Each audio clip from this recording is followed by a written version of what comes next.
Their music and dances are now usually reserved for shows staged for visitors.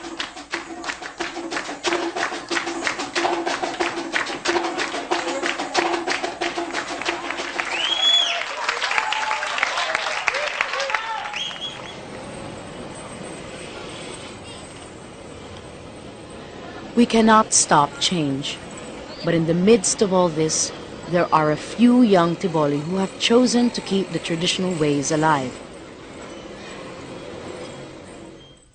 Rosie is a Christian Tiboli, but recently she and her husband Allen arranged a traditional Tiboli wedding for themselves. I was still a student when I married Allen. It was an arranged marriage. Allen's parents gave my family a bride price. Now we have 2 children. Recently, Allen fell ill. 4 times he went to see a doctor, but he did not get well. Then Gado's father had a dream. He told us that Allen would get well only if we got married again. He said, "You go to so many places to dance, to celebrate, but you do not celebrate for yourselves. You must celebrate your marriage."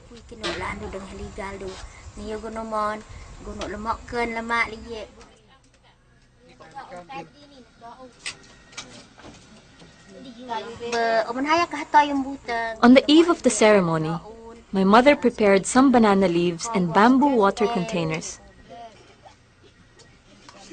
She cooked for Allen before the sun set.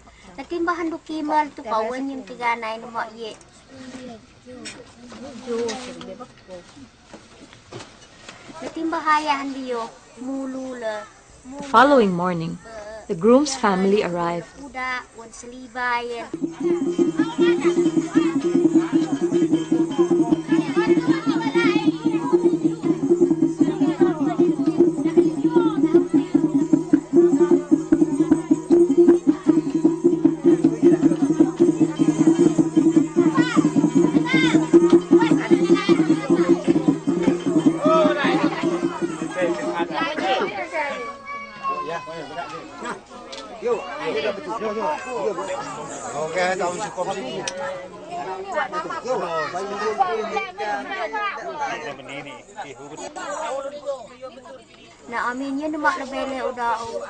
I was placed underneath a canopy.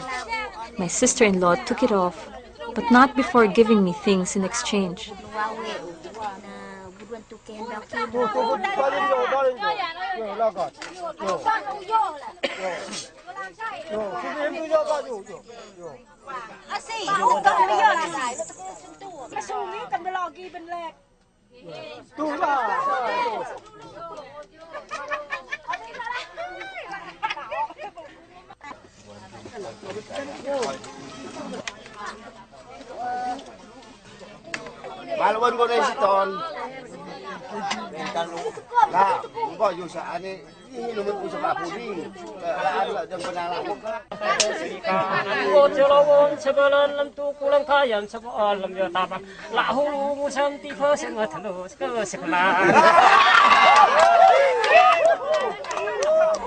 We are happier now.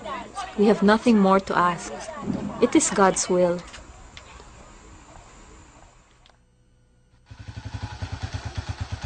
Rosie and Allen are both teachers, but Rosie is also a performing artist.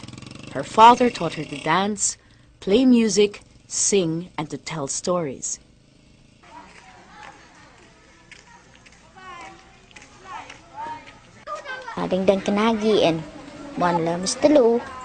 I have been teaching for 8 years. I teach grade 1 pupils.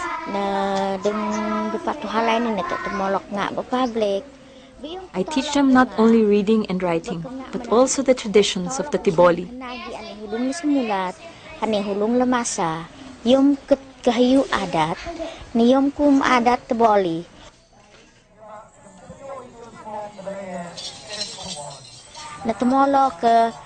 I teach the traditional dances to elementary, high school, and college students. I also teach old women. I teach so that these traditions will not disappear.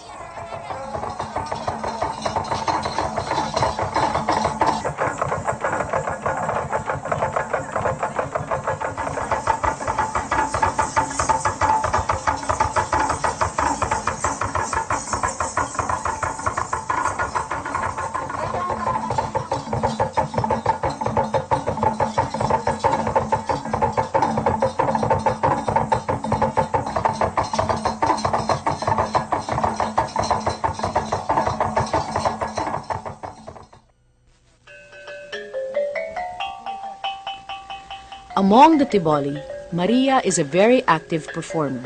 She is also a community organizer. Long ago in Lamlunay, the ancestral home of the Tiboli, there was a place called Helabung. Here there was singing, dancing, the beating of gongs, everything. We were afraid that we would lose our art, our heritage. So we founded the Helabung School for Living Traditions, where the old could pass things on to the young. We know that so many youth have lost their links with the Tiboli soul.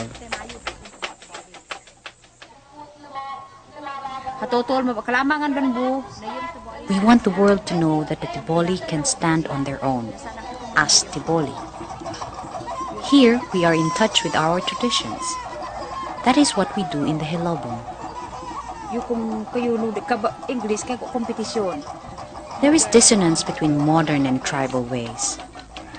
And if the young Tiboli are not able to achieve harmony, that will be a problem.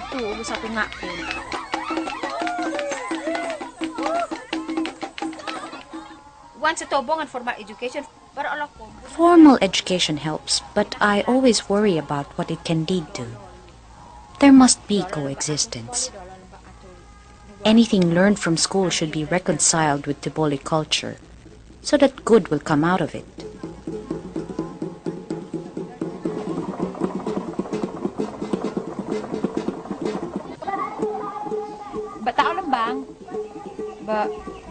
The older Tiboli nurture the traditions. They keep them alive. You cannot take it away from them.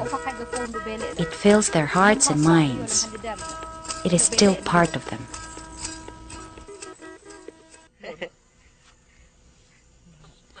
Dindo is 14. He is an orphan. Young as he has decided to dedicate himself to the beliefs and the practices of his ancestors.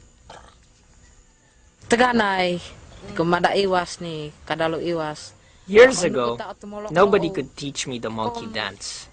But once, I was forced to dance it. So I got up and danced any way I could. But I didn't know what I was doing. That same night, I fell into a deep sleep and dreamt that I went to the forest alone. In my dream, I sat under a huge tree. A large monkey came to me and said, "You did not dance well last night. Follow me and do as I do."